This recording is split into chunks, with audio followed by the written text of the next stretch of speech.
Innal hamdalillah nahmaduhu wa nasta'inuhu wa nastaghfiruh wa na'udzu billahi min shururi anfusina wa min sayyiati a'malina may yahdihillahu fala mudilla lahu wa may yudlil fala hadiya lahu.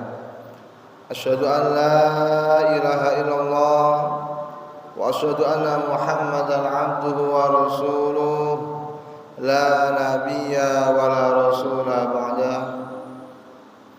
Fa inna asdaqal hadithi kitabullah wa khairal hadi hadi Muhammad sallallahu alaihi wasallam wa sharral umuri muhdatsatuha wa kullu muhdatsatin fid din bid'ah wa kullu bid'atin dhalalah wa kullu dhalalatin fin-nar.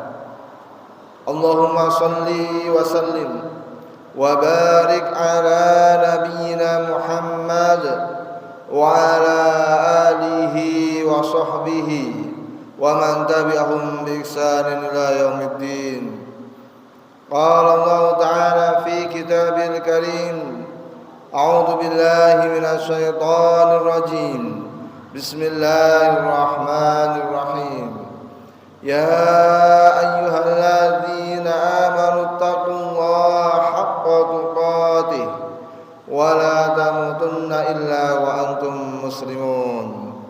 Alhamdulillah, jamaah salat Jumat ingkang dirahmati dan dimuliakan oleh Allah Subhanahu wa taala.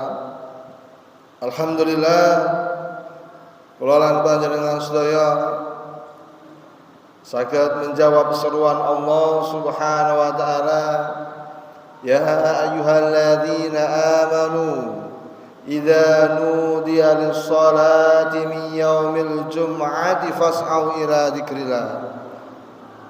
Untuk bersegera mendatangi masjid ketika ada seruan untuk melaksanakan salat Jumat, niki merupakan kenikmatan ageng saking Allah Subhanahu wa taala. Terlebih jamaah salat Jumat ingkang dimuliakan oleh Allah, kula lan panjenengan sedaya tasih pinaringan kenikmatan iman, di mana Rasulullah sallallahu alaihi wasallam ngendikan enten kale perkara la sayun afdalu minhuma. Tidak ada sesuatu yang mampu menandingi keutamaan dua perkara ini, yang mana salah satunya adalah iman. Jadi kalau orang itu mendapatkan kenikmatan iman, maka orang ini mendapatkan keutamaan yang luar biasa. Karena kenapa jamaah ingkang dirahmati Allah, dari 10 miliar penduduk dunia ini tidak semuanya mendapatkan kenikmatan iman. Nah, kula lan panjenengan sedaya mendapatkan kenikmatan iman ini, maka sudah sepatutnya kula lan panjenengan sedaya mensyukuri kenikmatan iman ini. La in syakartum la azidannakum wa la in kafartum inna adzabi lasyadid. Shalawat dan salam mugi-mugi senantiasa tercurahkan kepada junjungan Nabi besar Nabiullah Muhammad sallallahu alaihi wasallam, yang mana beliaulah manusia yang paling berjasa di dalam kehidupan kita, baru kemudian ibu dan bapak kita. Karena Rasulullah lah yang memperjuangkan supados kula lan panjenengan sedaya mampu merasakan kenikmatan iman ini. Jamaah salat Jumat yang dimuliakan oleh Allah Subhanahu wa taala, di kesempatan yang mulia ini saya sebagai khatib mengingatkan diri saya secara pribadi dan ugi mengajak kepada jamaah salat Jumat yang dimuliakan oleh Allah Subhanahu wa taala, mari kita tingkatkan ketakwaan kita, keimanan kita kepada Allah Subhanahu wa taala, karena bekal terbaik untuk menghadapi kehidupan dunia yang semakin lama, semakin terasa panasnya, baik itu panas secara zahir, belum lagi secara psikologi, beban-beban kehidupan ini kalau tidak dihadapi dengan bekal ketakwaan dan keimanan, akan ada banyak orang-orang yang merasakan gangguan psikologi dan gangguan jiwanya. Belum lagi bekal untuk berjumpa dengan Allah, tiada bekal yang paling baik dan paling utama melainkan bekal keimanan dan ketakwaan. Wa tazawwadu fa inna khairaz zadi taqwa. Jamaah salat Jumat yang dimuliakan oleh Allah Subhanahu wa taala, insyaallah 10 sampai 15 menit yang akan datang kita akan membahas berkaitan tentang satu surat, yaitu surat An-Naml ayat 62, di mana Allah Subhanahu wa taala berfirman, A'udzu billahi minasyaitonir rajim. Bismillahirrahmanirrahim. Amman yujibul mudtarra idza da'a wa yaksifus su'a wa yaj'alukum khulafa'al ard a ilahum ma'allah qalilan ma tadhakkarun. Ayat ini menjadi inspirasi bagi saya, sehingga kita jadikan sebagai tema khutbah Jumat pada kesempatan ini. Selain ayat ini, ada juga buku yang menjadi inspirasi sebagai tema khutbah Jumat kali ini, yaitu buku yang ditulis oleh Jaya Setiabudi yang berjudul The Power of Kepepet. Beliau menulis dalam bukunya, jadi Jaya Setiabudi ini orang yang tidak lahir dari keluarga konglomerat, keluarga yang serba kesusahan. Tapi ketika beliau ini dewasa, beliau mampu memiliki 7 perusahaan besar. Dan 7 perusahaan besar ini dia rintis tidak dari warisan orang tuanya. Beliau menulis buku The Power of Kepepet, kekuatan yang akan bisa muncul ketika seseorang itu berada dalam keadaan terjepit, dalam keadaan terpaksa. Itu akan muncul inovasi-inovasi, akan muncul kekuatan di luar normal kekuatan kita. Sebagai contoh jamaah yang dirahmati Allah, ketika seseorang itu dikejar harimau dan di depannya ada dinding, orang ini ketika dikejar harimau itu akan mampu meloncati dinding tersebut. Meskipun ketika dalam keadaan normal belum tentu orang tadi mampu melewati dinding yang ada. Nah, ini muncul karena orang ini dalam keadaan kepepet. Maka sesuai dengan ayat yang kami bacakan tadi, amman yujibul mudtarra idza da'a. Siapakah Rabb, siapakah Tuhan yang mampu mengabulkan doa orang-orang yang berada dalam keadaan kesusahan, dalam keadaan terjepit, dalam keadaan keterpaksaan. Wa yaksifus su'a, dan mampu menghilangkan kesusahan, kesedihan. Wa yaj'alukum khulafa'al ard, dan menjadikan kalian sebagai pemimpin-pemimpin di muka bumi. A ilahum ma'allah, adakah Tuhan selain Allah, Rabb selain Allah yang mampu melakukan itu semuanya? Qalilan ma tadhakkarun, hanya sedikit manusia yang mampu mengambil pelajaran dari peristiwa-peristiwa tersebut. Jemaah salat Jumat yang dimuliakan oleh Allah. Jadi ketika seorang berada dalam keadaan terjepit, berada dalam keadaan kesusahan, dan orang ini menyandarkan segala urusannya hanya kepada Allah Subhanahu wa taala, pasti Allah Subhanahu wa taala akan memberikan pertolongannya, memberikan kemudahan, memberikan jalan keluar sebagaimana firman-Nya, "Amman yujib."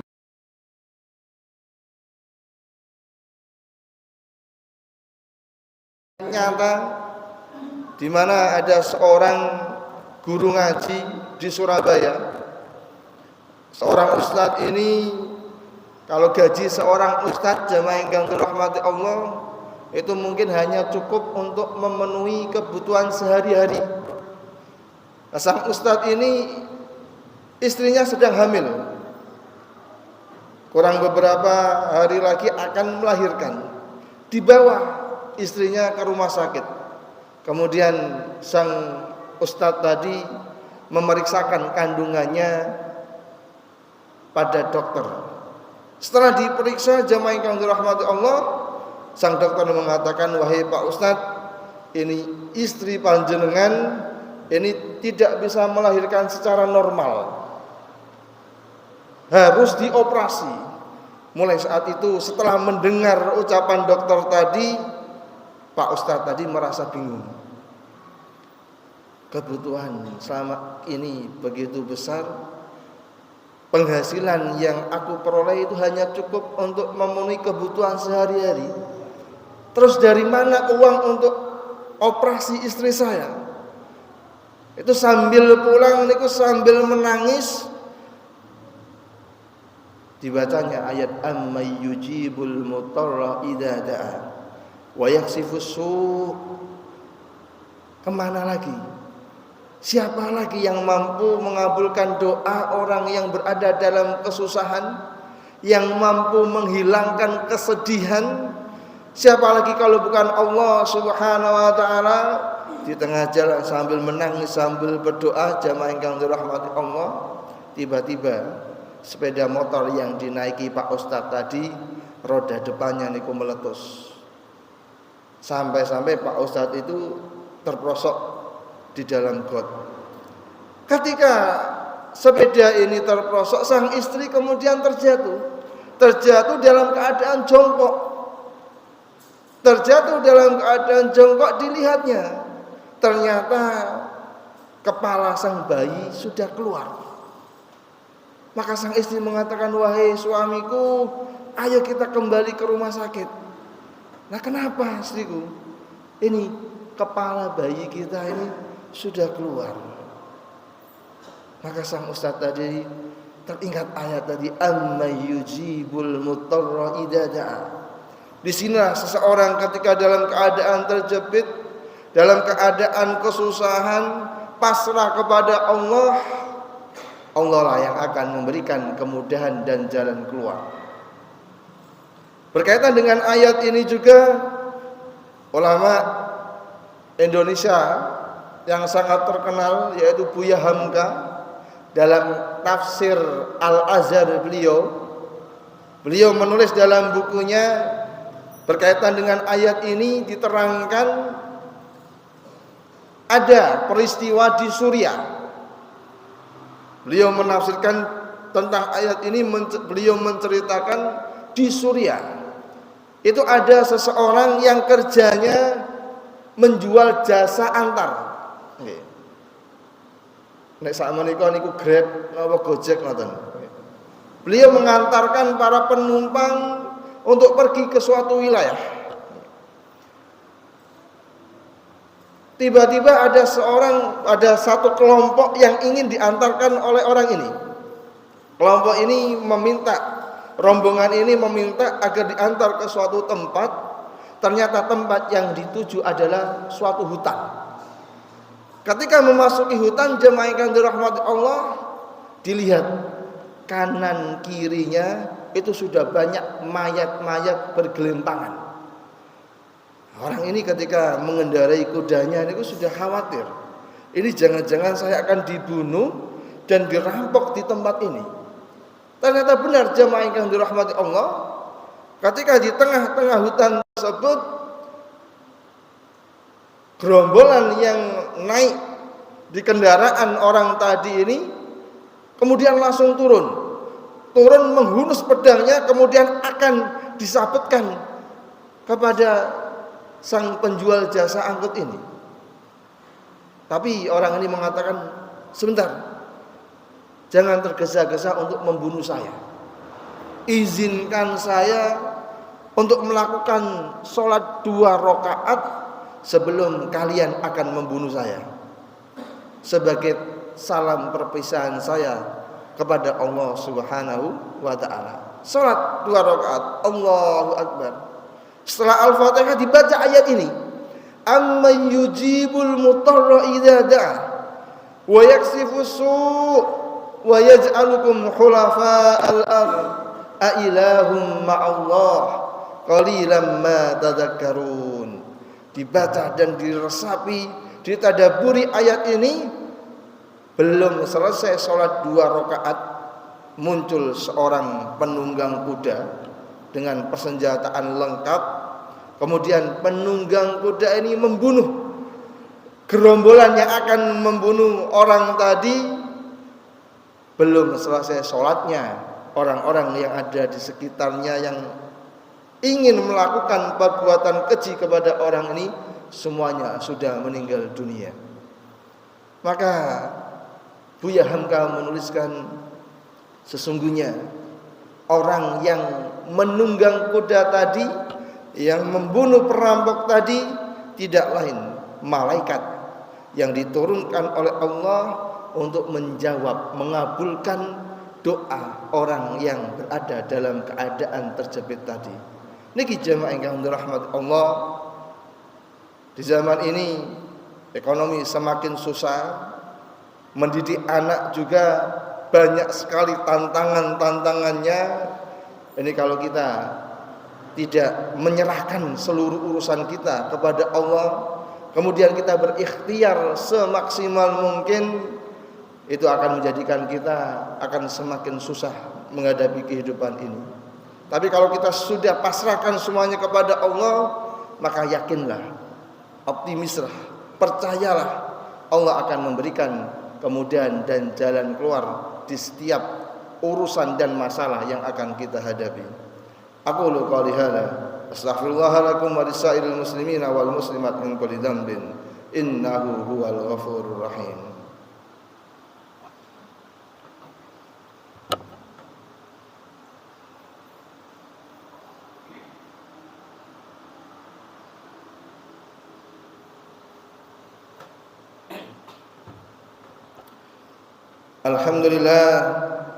Alhamdulillahilladzi hadana li hadza wa ma kunna linahtadiya laula an hadanallah.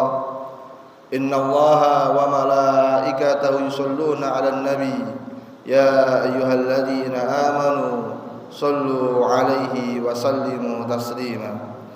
Allahumma ighfir lil muslimina wal muslimat wal mu'minina wal mu'minat al-ahya'i minhum wal amwat innaka anta sami'un qaribun mujibu da'wat fa ya qadiyal hajat.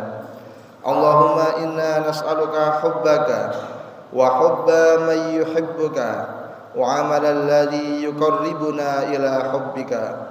Allahumma ighfir warham wajbur wastur wa'afi waghfid ummata nabiyyina Muhammad. Rabbana zalamna anfusana wa illam taghfir lana wa tarhamna lanakunanna minal khasirin. Rabbana hab lana minas solihin. Rabbana hab lana min azwajina wa dhurriyyatina qurrata a'yun waj'alna lil muttaqina imama. Allahumma rzuqna husnal khatimah. Allahumma hawwin 'alaina fi sakaratil maut. Allahumma ja'al akhir kalamina la ilaha illallah. Allahumma arinal haqqa haqqa warzuqna ittiba'ah wa arinal batila batila warzuqna ijtinaba. Allahumma akthir malana wa waladana wa atwil umurana wa barik lana fima a'taitana. Ya Allah, perbanyaklah harta kami, perbanyaklah anak keturunan kami, dan panjangkanlah usia kami, dan berkahilah kepada apa yang Engkau karuniakan kepada kami.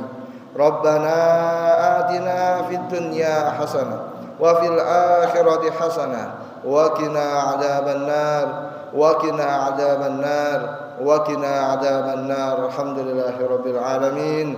Aqimus shalah.